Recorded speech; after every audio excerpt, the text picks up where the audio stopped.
آیت نمبر 198 ہے، اللہ تعالیٰ فرماتے ہیں لیس علیکم جناح، پر تمہارے اوپر کوئی گناہ نہیں ہے، ان تبتغوا فضلا من ربکم، اگر تم اپنے رب کا کوئی فضل تلاش کرو۔ تو عموماً فضل سے جو ہے وہ رزق مراد لیا جاتا ہے، یعنی کہ حج کا مین مقصد تو یہی ہونا چاہیے ہے کہ ہم اللہ تعالیٰ سے ملاقات کرنے کے لیے جا رہے ہیں، مگر ضمناً اگر آپ کسی قسم کی کوئی تجارت بھی کرتے ہیں، کاروبار بھی کرتے ہیں، تو اس پہ اللہ تعالیٰ نے کوئی جو ہے وہ حرج نہیں رکھا ہوا ہے۔ فَإِذَا أَفَضْتُم مِّنْ عَرَفَاتٍ، پس جب تم لوٹو عرفات کے میدان سے۔ اب یہاں پہ جو لفظ افضتم آیا ہے یہ فوز سے ہے، اور فوز کا مطلب ہوتا ہے کہ جب برتن بھر جائے اور اس کے اندر جو چیز بھی ہے وہ باہر گر پڑے تو اس کو جو ہے فوز کہا جاتا ہے۔ جیسے کہ جگ کے اندر پانی ڈالا جائے تو اتنا ڈالا جائے کہ وہ امٹ کے باہر گر جائے، تو اس کو فازہ کہتے ہیں، یعنی کہ بہہ جانا کہتے ہیں۔ تو گویا کہ اس لفظ کے اندر بہت خوبصورت کنسیپٹ یہ ہے کہ جب تم عرفات کے میدان سے لوٹو تو گویا کہ عرفات وہ جگہ ہے کہ جہاں سے انسان اپنے اندر بہت کچھ بھر کے آتا ہے، اور گویا اتنا بھر کے آتا ہے کہ اس کے اندر سے وہ امٹ کے جو ہے وہ باہر آ رہا ہوتا ہے۔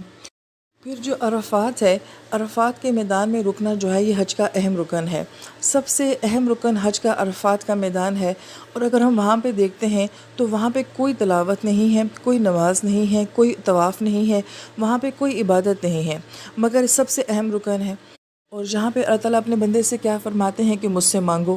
مجھ سے دعائیں مانگو، مجھ سے باتیں کرو، لہٰذا یہاں پہ صرف ہم نے اللہ تعالیٰ سے باتیں کرنی ہوتی ہیں۔ تو گویا کہ اللہ تعالیٰ سے باتیں کرنا کہ یہ حج کا سب سے اہم رکن ہے۔ تو گویا کہ اللہ کو اپنے بندے کا باتیں کرنا، دعائیں مانگنا اتنا اچھا لگتا ہے۔ اس آیت کی تفسیر میں بہت سارے خوبصورت نکات آتے ہیں کہ عرفات کے میدان کی یہ عبادت اللہ تعالیٰ نے سب سے اہم رکھی ہے۔ اور کچھ لوگ ایسے ہوتے ہیں وہ کہتے ہیں کہ ہم وہاں پہ بور ہو جاتے ہیں، تھوڑی ہی دعائیں مانگنے کے بعد ادھر ادھر کے کاموں میں مشغول ہو جاتے ہیں۔ تو یہ بڑا لمحہ فکریہ ہے کہ ہمارے پاس اللہ تعالیٰ سے باتیں کرنے کے لیے کچھ بھی نہیں ہے، اور لوگ یہ کہتے ہیں کہ ہمارے پاس اتنی دعائیں ہی نہیں ہیں، ہم کیا مانگیں اور کیا کیا مانگیں۔ تو اللہ تعالیٰ ہمیں اپنی ذات سے باتیں کرنے کا شوق دے، اور ہمارے اندر اتنا کچھ ہو کہ ہم اللہ تعالیٰ سے باتیں کرتے جائیں اور ہمیں پتہ ہی نہ چلے کہ عرفات کا میدان جو ہے اس کا وقت کس وقت گزر گیا ہے۔ لہٰذا یہاں اس میدان میں اللہ تعالیٰ سے باتیں کر کے، دعائیں مانگ کے انسان اتنا اپنے آپ کو بھر یہاں سے آتا ہے۔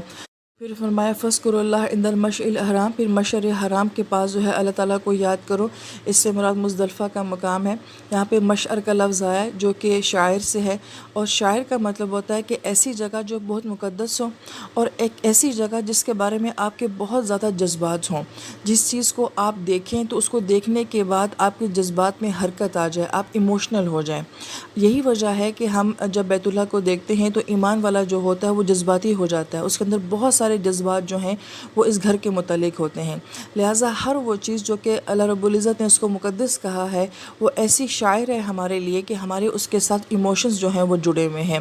لہٰذا یہاں پہ مزدلفہ کے مقام پہ بھی تم نے اللہ تعالیٰ کو بہت یاد کرنا ہے، وَاذْكُرُوا كَمَا هَدَاكُمْ، اور ویسے یاد کرنا ہے جیسے کہ اللہ تعالیٰ تمہیں سکھا رہے ہیں، کیونکہ اس سے پہلے کافر لوگ بھی حج کرتے تھے اور انہی جگہوں پہ وہ کچھ اور خرافات کیا کرتے تھے، تو ان کی طرح نہیں کرنا، ہماری عبادات ان سے ہٹ کر ہیں۔ وَإِن كُنتُم مِّن قَبْلِهِ لَمِنَ الضَّالِّينَ، اور بے شک اس سے پہلے کہ جب ہمیں تمہیں مناسک حج نہیں سکھائے تھے تو ان تمام باتوں کے بارے میں بہت گمراہ تھے، تمہیں مناسک حج نہیں آتے تھے، اب ہم نے تمہیں سکھا دیے ہیں۔